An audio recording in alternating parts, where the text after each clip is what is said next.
Assalamualaikum warahmatullahi wabarakatuh. Nama saya Rizky Nugra Aprilian. Di sini saya akan menjelaskan tentang karbohidrat. Apa itu karbohidrat? Ini untuk memenuhi tugas dari mata kuliah ilmu gizi olahraga. Yang pertama, karbohidrat itu ialah suatu senyawa yang terdiri dari molekul-molekul karbon, yaitu hidrogen dan oksigen, atau juga karbon dan hidrat, sehingga dinamakan karbohidrat. Yang kedua itu adalah ciri kimiawi dari karbohidrat. Itu terdiri dari jenis karbon, hidrogen, dan oksigen. Perbandingan antara hidrogen dan oksigen pada umumnya adalah 2:1 seperti halnya air, yaitu dinamakan karbohidrat. Kemudian ada klasifikasi dari karbohidrat itu sendiri. Itu ada karbohidrat sederhana dan karbohidrat kompleks. Kemudian dibagi juga menjadi 3. Ada monosakarida atau monosakrosa. Yang kedua ada oligosakarida atau oligosakarosa.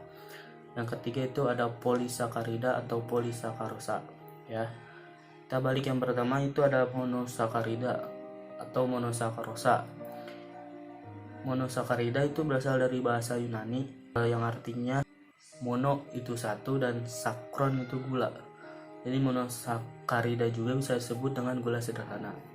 Monosakarida ini senyawa yang memiliki satu gugus aldehid atau katon bebas.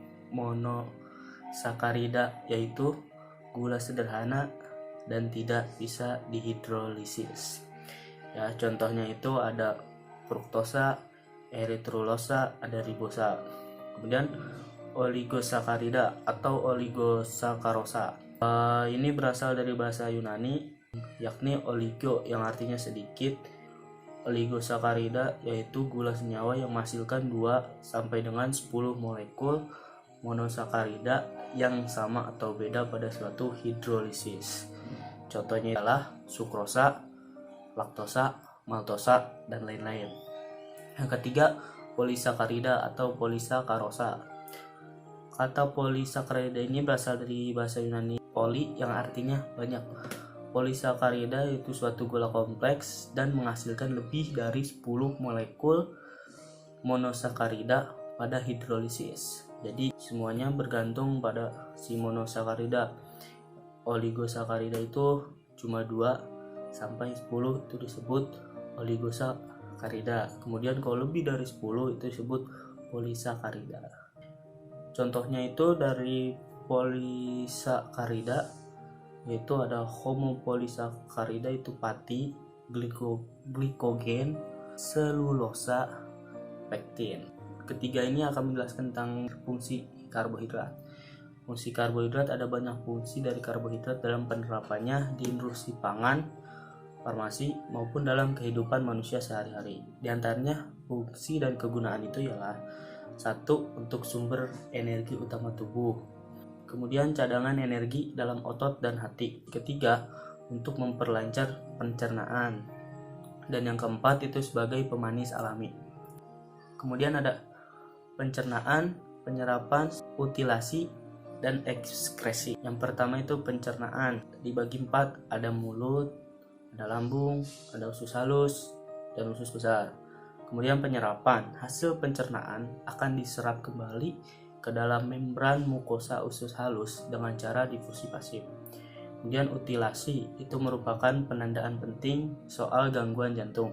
4 itu ekskresi, sebagai bahan sisa CO2 dan H2O. CO2 dan H2O. Oke, kemudian ada kebutuhan karbohidrat harian. Nah, kita ini membutuhkan energi itu 2000 kalori per hari. Normalnya kita membutuhkan asupan sekitar 900 kalori dari sumber makanan karbohidrat tiap hari. Ketika kita diet, kita hanya makan 225 gram karbohidrat dalam sehari. Ya, balik lagi, 1 gram karbohidrat itu mengandung 4 kalori. Kemudian ada sumber karbohidrat. Sumber karbohidrat itu banyak ya. Kini ada dibagi 4, yaitu pada biji-bijian, contohnya beras, jagung, gandum, dan lain sebagainya. kemudian buah-buahan, pisang, kemudian semua jenis buah yang rasanya manis. Kemudian pada akar atau umbi-umbian, ya ada ubi jalar, ubi kayu, keladi, kentang, dan lain sebagainya. Kemudian pada daun-daunan, itu ada sayur-sayuran yang berwarna hijau. Akibat kekurangan karbohidrat, satu itu berat badan turun, dua itu rentan terhadap flu, tiga mudah terkena penyakit jantung dan diabetes, keempat itu menyebabkan tubuh cepat letih, lelah, dan lesu. Kemudian ada akibat kelebihan karbohidrat. Yang pertama itu satu, obesitas, kedua darah tinggi, ketiga diabetes, dan keempat itu penyakit jantung dan kanker.